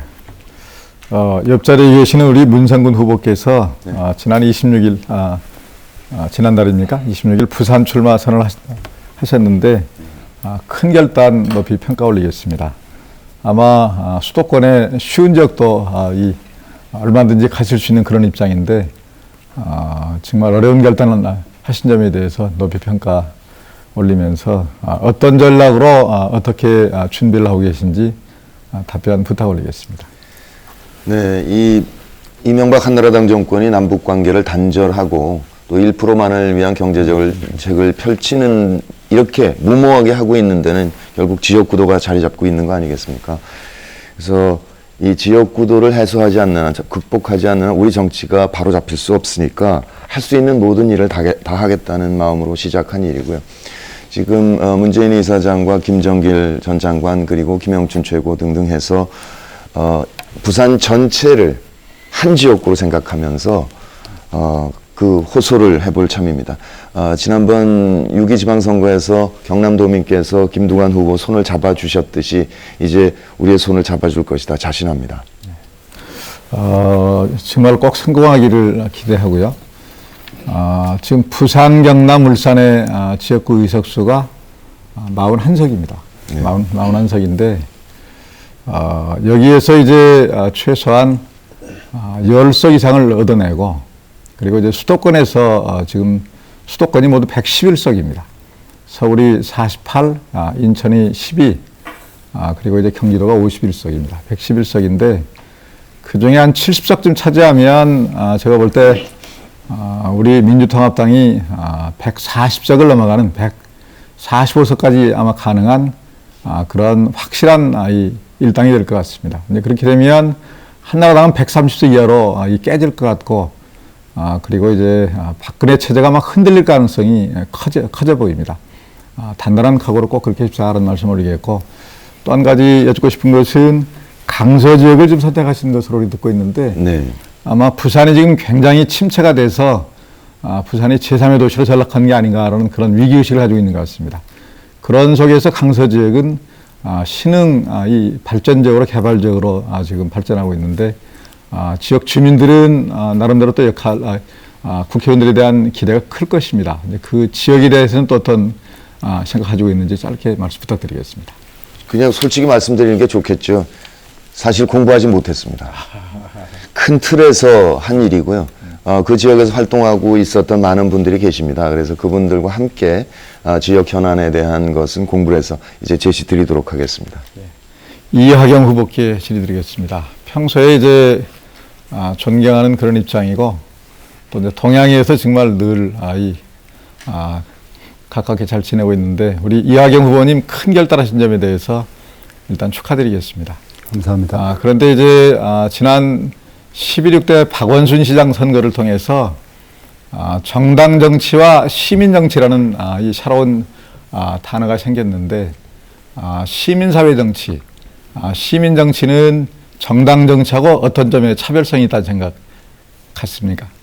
지금 그 6월 항쟁 이후 촛불 전국 또 최근에 11.6 박원순 서울시장의 승리 이 과정에서 보면 시민의 정치 참여는 이렇게 수준이 올랐습니다. 굉장히 성숙한 거죠. 근데 그 과정에서 정당은 이렇게 아직은 옛 수준에 머물고 있습니다. 이걸 어떻게 끌어올리느냐인데 이게 소통이 부재해서 생긴 일이라고 보고 시민의 요구가 높아진 만큼 정당이 이걸 개방해서 시민을 주인으로 불러들이고 시민의 의견을 듣고 시민이 편하게 참여해서 소통 정당 또는 시민 생활이 있는 정당으로 만드는 것이 과제라고 생각합니다. 그 점에 대해서 제가 말씀드리고 싶은 것은 2007년도에 대통합민주신당을 창당할 때 제가 창당 집행위원장을 맡아서 창당 작업을 주도를 했었는데 그때 시민사회단체도 한 축으로 함께 했습니다. 그런데 이제 대단히 안타까운 것은 처음에 큰 기대를 가지고 출발을 하지만 과거 민주화운동을 했던 분들도 마찬가지고 또 시민사회운동을 했던 분들도 막상 정치권, 제도권 정치권에 들어오셔서 조금 지나면 차별화되지 않는 게 지금까지 관행인 것 같습니다. 그 점에 대한 대해서는 어떤 생각 가지고 계십니까? 대통합민주신당 때는 솔직히 말하면 이렇게 급하게 사람들이 짜서 들어갔습니다. 그러나 이번 같이 경쟁 구도를 치르지는 않았습니다. 이번에는 네. 경쟁 구도를 치르기 때문에 예를 들면 정리를 하셔야 될 것 같거든요. 시민사회가 일체의 경쟁 속에서 함께 참여하기 때문에 시민사회의 힘이 이렇게 함께 당으로 옮겨온다고 생각합니다. 예, 이번에는 문성근 후보께 사회권을 넘기도록 하겠습니다. 네, 이인영 후보께 여쭙겠습니다. 지난번 지도부에 선출된 이후에 그동안 야권 대통합을 위해서 굉장히 긴밀하게 그동안 활동을 해왔습니다. 원하던 대로 진보정당까지 오지 못했습니다. 그래서 일부 언론에서는 중통합이다 이렇게 얘기를 하는데 어떻게 총선 전에 진보정당과의 통합을 이룰 것인지 저는 정당연합이라도 제안해서 막바지에 끝까지 노력하자 이런 생각인데 어떻게 생각하십니까? 네, 애초에 민주진보 대통합당을 추진할 때 제가 생각했던 거는 이랬습니다. 우선 민주당과 당연히 함께해야 할 친노 정치 세력 이런 분들하고 함께 할 수 있어야 된다고 생각했습니다. 그게 통합의 출발이다 이렇게 생각했습니다. 그런데 그것만 하면 잘못하면 칠삭동이가 되어서요. 인큐베이터 들어가야 될지도 모른다 이렇게 생각했습니다. 그래서 시민 세력이 함께해야 한다고 생각했습니다. 박원순 시장이 승리하면서 시민 세력이 정치 참여의 결단을 이루어줬고 그래서 저는 팔삭동이까지는 우리가 만들었다 이렇게 생각합니다. 그런데 앞으로 한 걸음은 더 나가고 싶었습니다. 그것이 노동의 참여입니다. 민주통합당은 노동이 존중되는 복지국가로 가야지 진짜 복지국가를 만들 수 있다 이렇게 생각했고 노동의 참여를 요청했고 다행스럽게도 한국노총이 참여했습니다. 구삭동의가 만들어진 거다 이렇게 생각합니다. 물론 우리가 진보정당, 진보정파가 참여하지 못하면서 10달 만삭동의 옥동자를 낳지는 못했지만 그래도 이 자리에 진보신당 출신의 박용진 후보도 참여하고 있고 우리는 나름대로 아주 번듯한 옥동자를 만들어냈다, 낳았다 이렇게 생각합니다. 여기에다 우리의 확고한 자신감, 자부심을 먼저 둬야 될 것 같습니다. 최근 여론조사에 하면은 한나라당에 비해서 우리 민주통합당이 더 앞서는 이런 역전된 결과의 여론조사도 나오지 않습니까? 이것에 우리는 우선 확고한 자신감을 가지고 총선 승리의 전략을 만들어야 된다 이렇게 생각합니다. 이게 기본이고 여기에서 우리가 조금 더 가능하다면 진보정당, 진보정파의 최종적인 후보 단일화를 위해서 전술적인 정당 통합, 정당 연합 이런 것들도 검토해 볼 수 있겠다 이렇게 생각합니다. 시간이 얼마나 남았는지 알 수가 없어서 참 말씀드리기 그런데 이강래 후보님께 여쭙겠습니다. 이번에 중앙선관위 그 홈페이지 공격 사건, 이건 헌법기관을 여당 측 인사가 공격한 거지 않습니까? 어떻게 보자면 7, 80년대로 생각해 보자면 그게 화염병을 던진 거 아닌가요? 그런데 국민의 정부 때 정무수석도 하셨고 그러셨으니까 잘 경험이 있으신데 이런 사태를 어떻게 이 MB 정권은 정리를 해야 될 거라고 생각하십니까? 예, 제가 청와대 정무수석 할 때 중앙선관위도 제 소관이었고 또 저는 이제 정치계획 관련된 일을 하다 보니까 이 선관위하고 쭉 관련된 일을 많이 해봤는데 아직 수사 중이기 때문에 실체가 다 그대로 드러난 건 아니지만 상상을 할 수 없는 일이 벌어진 것 같습니다. 그야말로 선관위를 지금 선관위 이 전산 시스템 자체를 공격할 수 있다는 발상을 하는 것은 저는 한나라당이기 때문에 가능하다는 생각 같습니다. 정상적인 그런 사고를 가진 이 정당 같더라면 또 그리고 이제 민주정당 같더라면 그런 발상 자체 하는 것이 불가능하다는 말씀 올리겠고 과거에 한나라당은 찻대기를 했던 그런 정당입니다. 그리고 이제 셰풍 사건을 일으켰던 그런 정당입니다. 셰풍 사건이라는 게 국세청을 동원해서 재벌들을 협박을 해서 그때 대선작을 만들어낸 게 그게 이 셰풍 사건인데 한나라당입니다. 잘 아시는 것처럼 찻대기라는 게 그야말로 이 자동차로 정말 돈을 현금을 수송해내고 한 게 한나라당인데 한나라당에 그런 실체가 드러났다는 말씀 올리겠고 이번 사건의 배우가 누구인지 지금 이 최구식원이 검찰 조사를 받은 것으로 그렇게 알고 있습니다만 이 최 의원과 직접 관련이 있는 것인지 그리고 이제 한나라당 지도부하고는 어떤 관계가 있는 것인지 그리고 또 청와대 행정관도 관련되어 있고 청와대 정무수석도 그때 당시 지금 어찌됐건 통화를 한 것으로 경찰청장과 통화를 한 것으로 또 그렇게 되어 있는 상황이기 때문에 이런 전모 밝혀져야 됩니다. 그러지 않으면 그야말로 특검을 해서라도 정확하게 밝혀내야 된다는 말씀 올립니다. 네. 시간이 없어서 정리를 해야 되겠습니다. 예, 이번에는 박영선 후보께 사회권을 드리겠습니다. 네. 제 고향이 이곳 부산에서 멀지 않은 경남 창녕이고 또 이곳이 부산, 경남, 울산 지역 시청자 여러분들께서 많이 보시고 있기 때문에 먼저 우리 문성근 후보님께 특혜를 드리도록 하겠습니다. 네. 문성길이라고 아세요?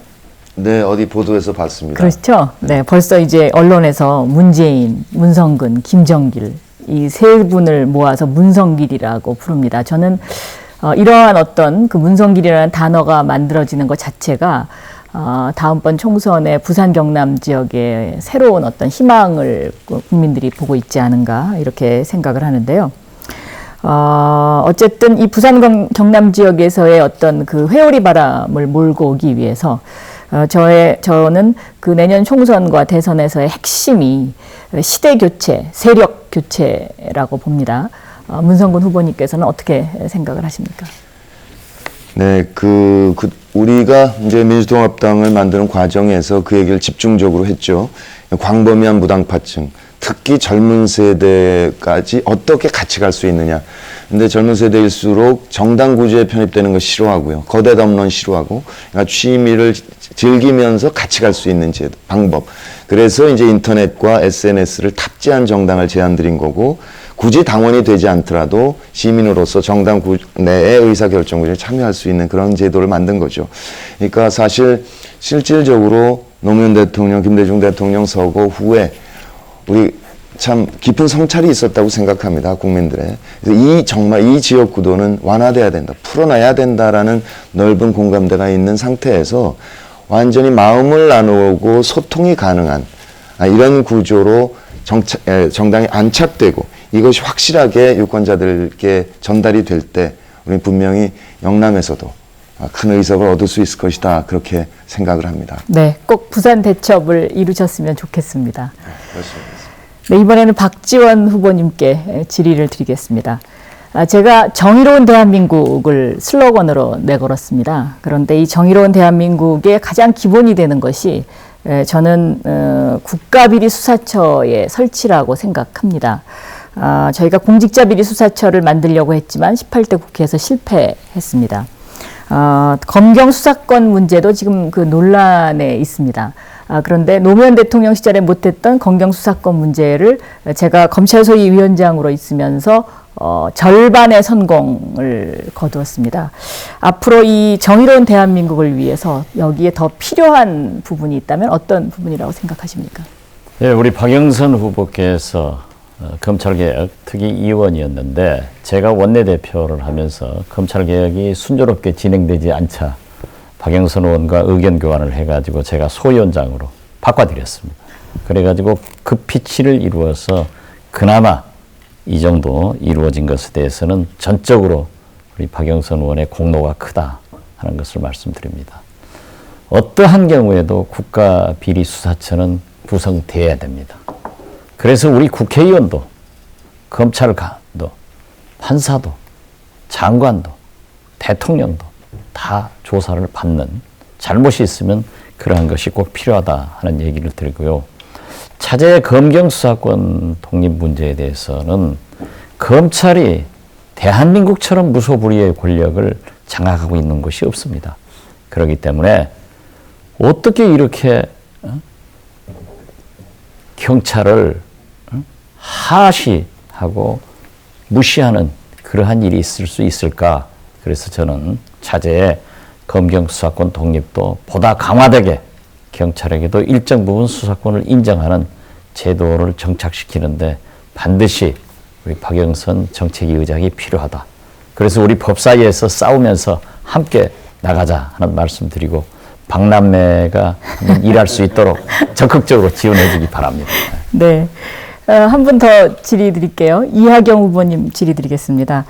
저는 이번 총선이 저희 민주통합당이 압승을 하기 위해서는 이 공천권을 국민에게 돌려줘야 된다고 생각합니다. 그래서 제가 국민공천 예비 선거제를 제안을 했는데요. 모든 그 후보들이 다 나와서 사전에 국민들이 두 사람을 뽑는 겁니다. 그래서 이제 그 뽑힌 두 사람이 결선을 가는 거죠. 미국 캘리포니아 방식인데요. 여기에 대해서 어떻게 생각하시는지 답변해 주셨으면 좋겠습니다. 이 후보님, 지금 시간이 다 됐는데 그 다음 주도권을 이 후보님이 갖거든요. 뭐 대답하시면서 주도권을 진행을 하시면 될 것 같습니다. 예. 시민이 참여하는 정당, 시민 주권 정당을 저는 주장하고 있습니다. 그렇기 때문에 당연히 우리 박영선 의원이 제안하는 그 안에 찬성을 하고 환영합니다.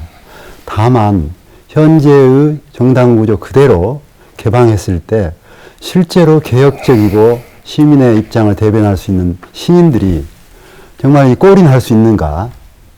그 제도적인 장치에 대한 대비가 없으면 또다시 결과는 옛날로 돌아가는 결과가 나오면 어떨까 하는 불안이 있습니다. 이건 좀 더 여러 가지 저도 방안이 있습니다만 다음에 토론해서 해야 될 것 같습니다. 예, 그리고 저는 우리 이인영 우리 대표 후보 말씀을 좀 하셔야 될 것 같기에 묻습니다.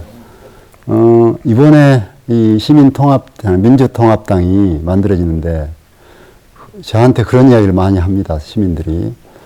그 구 동교동 중심의 그 민주당 세력과 우리 노무현 대통령의 친노 세력의 결합이다.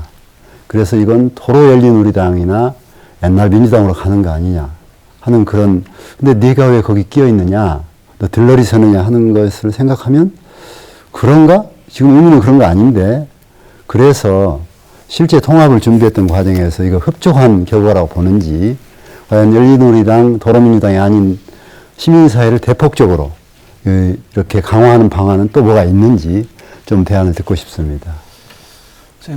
문성군 후보께서 질문하셨을 때도 대답 드렸습니다만 기성 정치 세력 외에도 이번 그 민주통합당의 통합 과정에서는 굉장히 중요한 그 새로운 세력이 두 세력이 참여했습니다. 그것이 하나는 시민 세력이고 또 하나는 노동 세력입니다. 이 시민 세력의 힘을 통해서 이른바 촛불과 SNS의 힘을 우리 민주통합당이 받을 수 있게 되었고요. 또 노동 세력, 한국노총의 참여를 통해서 노동이 존중되는 진짜 복지국가로 가는 길을 만들 수 있었다 이렇게 생각합니다. 그 점에서 저는 우리 그 민주통합당의 통합과 합당의 과정들은 상당한 성과를 거두었고 한국 그 정당사에서 아무도 걸어보지 못했던 새로운 길을 분명하게 걷고 있다 이렇게 평가합니다. 네. 뭐 자주 질문이 몰리니까 제가 죄송하긴 한데 우리 문성근 후보께 뭐 제가 생각이 비슷한 부분이 많습니다. 그런데도 국민들은 그 시민정당 개념에 대해서 아직 막연해 하십니다. 그래서 정당원까지는 가고 싶지 않은 시민들이 정치에 참여할 수 있는 구조를 어떻게 만들까가 실제 가장 중요한 문제인데 저는 이제 NGO형 정당은 어떨까? SNS와 함께 NGO형처럼 이 정당원이 아니면서도 실제 정당원의 자격을 주고 정체성을 보장하는 방법은 없을까? 뭐 그래서 당내에 SNS를 통한 뭐 새로운 청년 정당이랄지 또는 주부 정당이랄지 또는 여러 가지 아젠다 중심으로 소비자 문제랄지 FTA 반대 모임의 그런 지지자 모임이랄지 이런 것들을 어떻게 결합하는 방식이 나와야 될 텐데 좀 더 좀 생각하신 바가 있으면 구체적으로 좀 더 국민들이 알기 쉽게 좀 우리가 이야기해야 되지 않을까 하는 생각이 좀 듭니다. 네, 이 그 온과 오프를 결합한 정당을 설계하고 제안드린 게 저기 때문에 어떻게든 이제 민주통합당 지도부에 들어가서 이걸 안착시켜야 된다는 의무감을 갖고 있습니다. 근데 중앙당 경우에는 이제 온당을 설치하면서 이 안에서 직능별로 그 모임체가 이루어져서 거기서 생성되는 정책들이 정책위원회로 간다든지 이런 방법이 가능할 거고요. 지역 경우에는 국회의원 지역구 같이 이렇게 잘게 쪼개지 말고 생활권역으로 온당이 만들어져서 그 온당이 그 지역사회의 시민사회단체들과 연대 활동을 하면서 시민들은 정체성이 그냥 시민이신 거죠. 시민활동을 하는데 우리 민주통합당에서는 그분들을 우리 정당을 지지하는 사람으로서 시민당원으로 인정하면서 그 투표권을 부여한다. 이런 구조를 일단 짧게 말씀드리면 그런 구상을 합니다. 이게 사실 우리가 민주공화국이면서 대의민주주의 제도를 채택하고 있는 게 이게 시민혁명을 통해서 쟁취된 제도지 않습니까? 근데 그때는 소통기가 없었던 때고 이제 소통기구가 SNS까지 왔기 때문에 이제 완벽하게 직접민주주의 요소를 가미해야 된다라는 측면에서 꼭 이루어야 되는 실험이고 우리가 이걸 성공시키면 아마 세계의 모범적인 정당이 될 것이다 자신합니다. 예, 시간이 다 됐습니다. 벌써 마무리를 해야 될 시간이 됐습니다. 우선 한명숙 후보께서 마무리 발언을 먼저 해주시겠습니까? 시간은 50초입니다. 50초. 네. 사랑하는 부산, 울산, 경남 시도민 여러분, 기호 1번 한명숙입니다. 저희 토론 잘 들으셨습니까? 이명박 정부 지난 4년 99%의 서민들은 설 자리가 없어졌습니다. 날개 없는 추락만 있고 올라갈 수 있는 사다리는 없어졌습니다.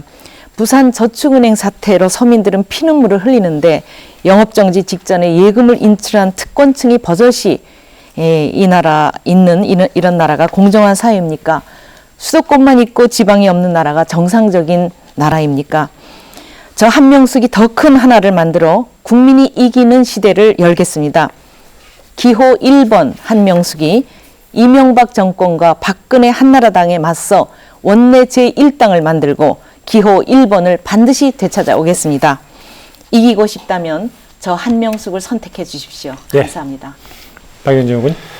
예, 존경하는 부산 울산 시민 여러분 그리고 경남도민 여러분, 워낙 조직력이 없어서요. 유세장 가면 피켓 들어줄 사람도 없으니까 어떤 분들이 새까만 짜장면 위에 완두콩 아니냐 이렇게까지 이야기하십니다만 저는 음식의 맛을 다르게 하는 소금이 되고자 합니다. 이번 민주통합당의 지도부 경선은 1인 2표입니다. 첫 번째 표는 마음에 드시는 분에게 대표가 되시겠다 하시는 분에게 주십시오. 하지만 두 번째 표는 우리 민주통합당에 꼭 필요한 정치인 박용진에게 주십시오. 진보 정치인 박용진은 민주통합당이 진보정당, 진보정치 세력에게 보내는 연대와 통합의 상징이 될 것입니다. 총선 승리, 정권교체를 위해서 반드시 박용진을 선택해 주십시오. 1688 2000번입니다. 꼭 선거인단으로 등록해 주십시오. 네, 김부겸 의원님. 국민 여러분의 명령에 따라 저희들 통합을 이루었습니다. 그러나 저희들을 보고 2% 부족하다고 지적해 주십니다. 저희들이 구태를 벗어내고 정말로 기득권을 버리고 여러분에게 다가가고 싶습니다. 여러분이 키웠던 노무현 정신을 정말 제가 따라라도 가보고 싶어서 저는 그동안 저를 키워주셨던 경기도 군포시 선거구 3번이나 했던 선거구를 이제 떠나서 한나라당의 아성 대구에 가서 도전하고자 합니다. 여러분들께 제 민주통합당의 미래, 한국 정치의 변화를 위해서 저희들의 진정성을 위해서 저 한 몸 던지고자 합니다. 저희들 도와주시면 한국에서 변화는 우리 스스로의 의지로 서민 경제는 살릴 수 있고 한국의 민주주의는 살 수 있다는 걸 보이겠습니다. 부탁드립니다. 네, 이강래 의원님. 이제 바꿔야 합니다. 교체해야 합니다. 정권을 교체해야 합니다. 그렇게 하기 위해서는 지난 4년 동안 MB정부에서 자꾸 낙후돼 가고 그리고 이제 부산 지금 신공항 문제 때문에 저축은행 사태 때문에 지역 경제에 날로 퇴보하고 있는 이런 현실 속에서 새로 교체하고 바꿀 수 있는 토대를 만들어 줍시다라는 말씀 드리고 그렇게 하기 위해서는 내년 4.11 총선에서 우리 민주통합당이 이 지역에서 이 지역을 거점으로 그야말로 교체할 수 있는 그런 힘을 줍시다라는 간곡한 부탁 말씀 올리겠습니다. 정권 교체의 기술을 자임하고 정권 교체의 4번 타자를 자임한 기호 4번 이강래 제가 꼭 내년에 앞장서서 정권 교체 해내겠다라는 약속의 말씀 올리겠습니다. 감사합니다. 네, 문성호 의원님.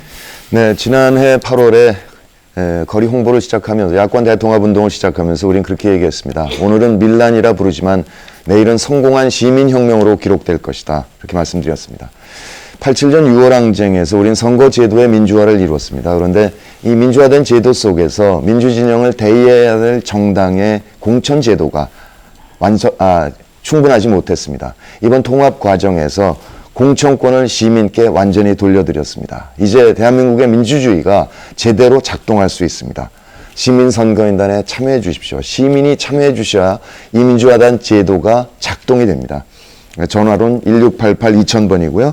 인터넷에선 2012vote.kr입니다. 많이 참여해 주시기 바랍니다. 네, 다음 박영선 의원님. 네, 얼마나 요즘 삶이 고단하십니까? 대구 중학생 자살 사건과 우리 아이들의 교육 문제, 그리고 대학 등록금을 마련하기 위해서 휴학계를 내야 되는 우리 아이들. 이러한 삶을 바꾸기 위해서, 삶의 질을 높이기 위해서는 1%의 특권층이 누리는 특혜를 철폐시켜야 됩니다. 그러려면 변화해야 합니다. 그래야 함께 잘 살 수 있습니다. 민주통합당 열심히 하겠습니다. 지금 이 시간부터 민주통합당의 새로운 리더십, 기호 6, 박영선을 한번 상상해 보십시오.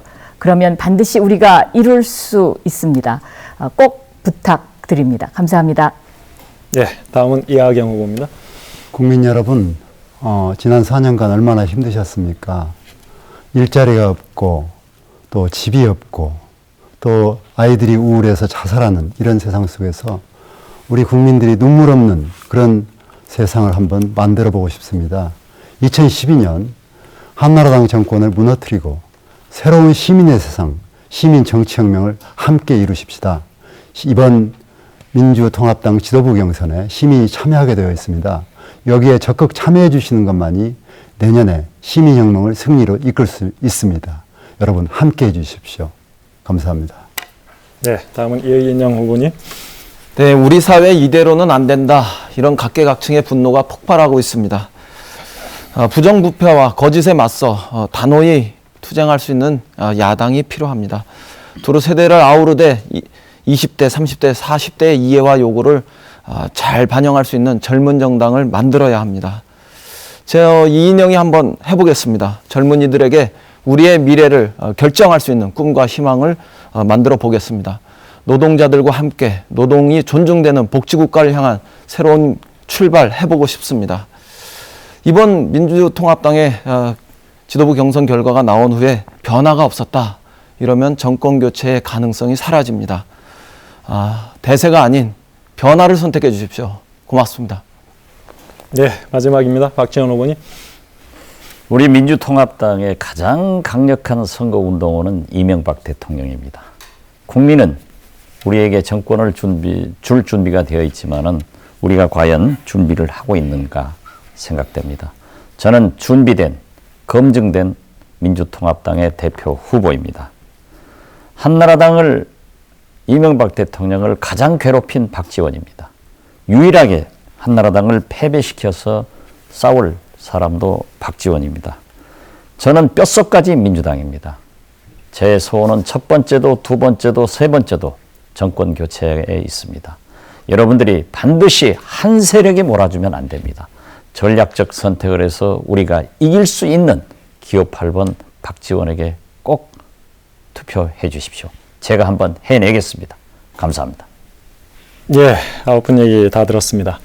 시청자 여러분께서는 어느 후보자가 국민들이 그토록 원하는 감동 정치를 이끌어갈 수 있다고 보셨습니까? 이번 본선 투표에서는 시민과 당원 비중이 70%나 됩니다.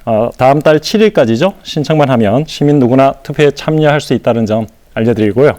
무엇보다도 오늘 토론에서 나와주신 후보자들께서 약속하신 내용, 비전들 제대로 실천할 수 있도록 감시하고 그리고 채찍질하는 것이 바로 시청자 여러분들의 몫이라는 점 강조드리고 싶습니다. 특집 생방송으로 보내드린 민주통합당 대표 후보 합동 토론회 여기서 모두 마치도록 하겠습니다. 오늘 참석해 주신 9분의 후보자 여러분 고맙습니다. 그리고 시청자 여러분 감사합니다. 새해 복 많이 받으십시오.